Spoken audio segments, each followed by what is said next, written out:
So today I'm installing a niche, and in the back of this niche I'm actually installing a clear mirror product.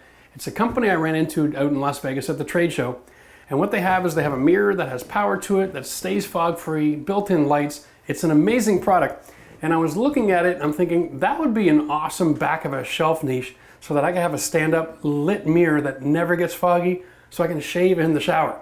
So this is a man shower dream come true.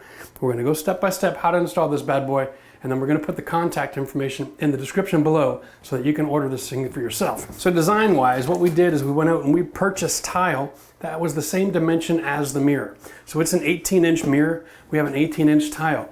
That gives us the ability to build the wall up right to the shelf of the shower niche here and have a finished look with no weird cuts and grout lines around the product. Now, if you wanna know how to install a shower niche like this, that's waterproof, it's part of a waterproof system. We have a link in that description for that video as well. But today we're just gonna show you how to finish the installation of the mirror itself. And we'll talk about all the technical things around that because it is not just a waterproofing system, it's a vapor-proof system as well. So you can guarantee that you can have this installed and you're not compromising the integrity of your build. Now, in the product we have here, little diagram, it gives you an idea of how this works. They have a power feed that's low voltage. They run wires along the back of the mirror, and that's how they keep this thing from fogging up, okay? It's really a simple concept. And because it's on the other side of your vapor and water seal, it's not gonna be electricity in the wet area. That's the key. They have warranty information here, blah, blah, blah. Now I've already gone through all the instructions, talked to the folks, so I know exactly what we gotta do. So let's just get into the component parts. We have your cable, power feed supply. This is the power adapter. This changes the power input from your 14 gauge 110 at your home to the low voltage that's going to connect to your feed, okay? Now generally you would have this in behind your shower, or if you wanted to, you could install it and have the power going above your shower in the wall. I like building this wall on purpose. I made it extra thick so I could accommodate the situation.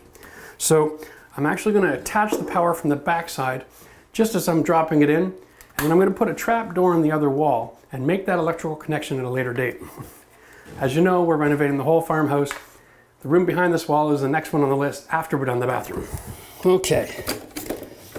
Power feeds, options. Bum, bum, bum. Now here's the product. Of course, it comes shipped with these plastic corner covers. That's lovely. Here's the back. So here's the light bar on each side. I actually have 3 little components here that all have to be connected together before we stick it in. And you'll see that the area that I have to create my watertight seal is right here around the outside, okay? Now, because these light bars are actually built out, in order to get a watertight seal here, I have to cut this hole much larger. So what I have to do now is I just got to measure and cut the back of my curdy board on the niche so that this will fit flush up against the wall right to here, and I'll have that seal all the way around the corner. So let's get that measurement. Now the mirror itself coming in at 17 7/8, so just shy of 18, and it is a perfect square. Now, what I'm gonna do is just measure this. I think we're gonna just go with, we'll go with 1/2 inch. I think 1/2 inch clearance all the way around with a nice healthy bead of that sealant will work out well. My niche is exactly 18, and do I know what I'm doing? Wow. And yep, it'll be a tight fit, but it's gonna work. Okay, so of course one of the benefits of working with curdy board is that it cuts with a utility knife. So you have these kind of flexible options really easily. And every one of these squares is 1/2 inch. So I can just go stick knife where I want it, follow the line on the grid pattern.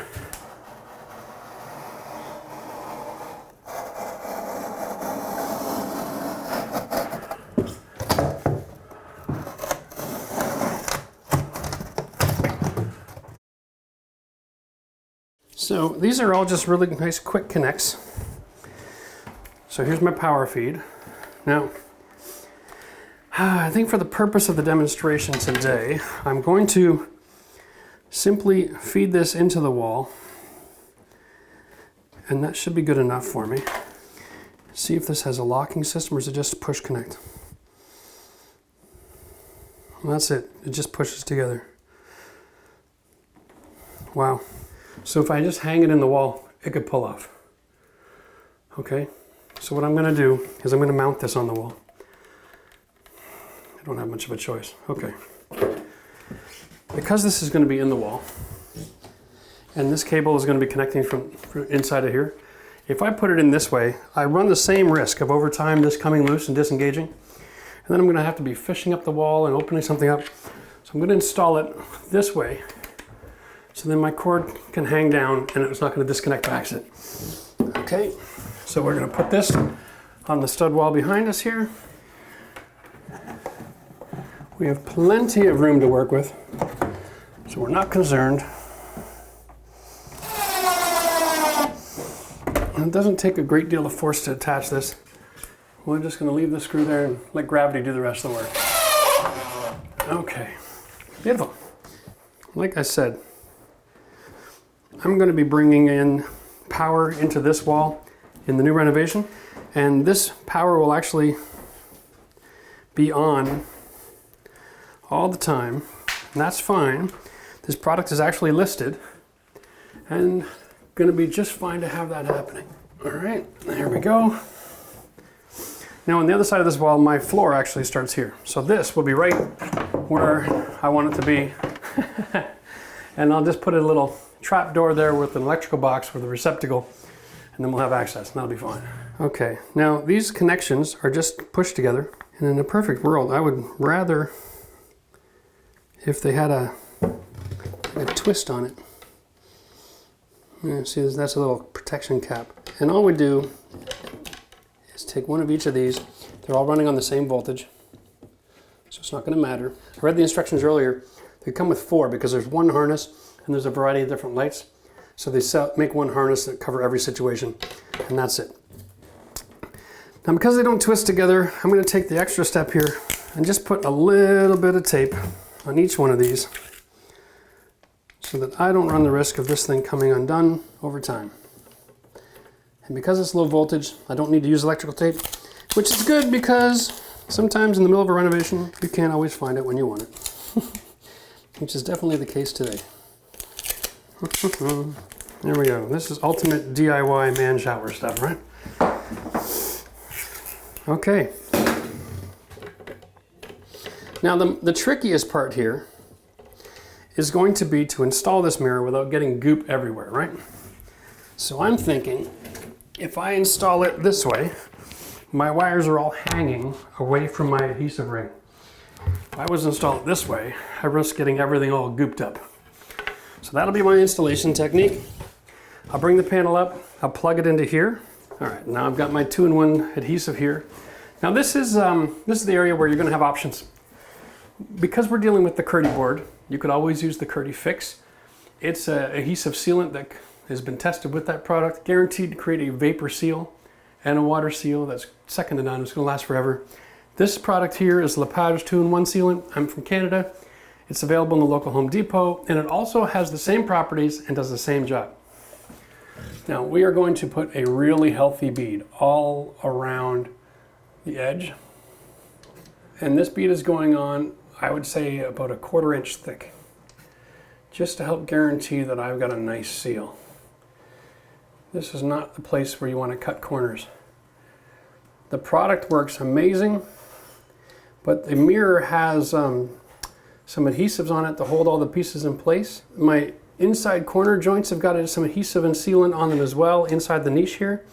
So by going with a nice thick bead, I'm going to guarantee my 100% adhesion, which is the goal here, all right? We don't want to have a single pocket of room here for moist air to get through. So we're taking our time and we're really putting it on. I am not concerned if the niche is 8 inches or 7 7/8 or 7 3/4 when I'm done. We'll cut that stone to fit. But as far as integrity of the shower is concerned, this step is probably the most crucial. Okay? Now, because it's so important, we're also going to run just a small bead, a little tight one here on the actual mirror, just to make sure that we've already got 100% contact on the mirror when it goes up to the adhesive. That will help to ensure that everything plays nice together here. Also going to be difficult to handle. Here we go. Now, I'm going to carry it from the underside. All right. I'm going to make this connection. I'm going to take our tape.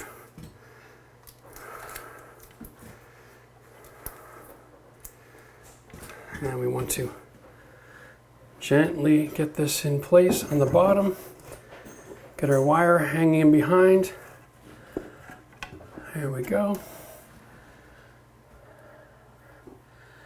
Boom. In position. I'm loving it. And this is a good seal. That's awesome. Now that that's installed, we can actually finish off our tile, but before we do that, we want to remove the film because this is actually going to be a bit of an issue. If you don't get this off here now, you're not going to get it off later. Really not necessary. I'm just going to use my little rag here and put some pressure on the glass, make sure my seal is good, and I have no worries. Now, as an extra precaution, if you wanted, you could tape this glass off and you could run another bead of sealant around there just to be on the safe side, but I think that'd be a little overkill. I'm quite confident about what we got going on. This mirror would be absolutely perfect for shaving. And listen, if you want to see some more products about this kind of bathroom restoration, click the link here and you'll be able to see how we tiled this shower as well.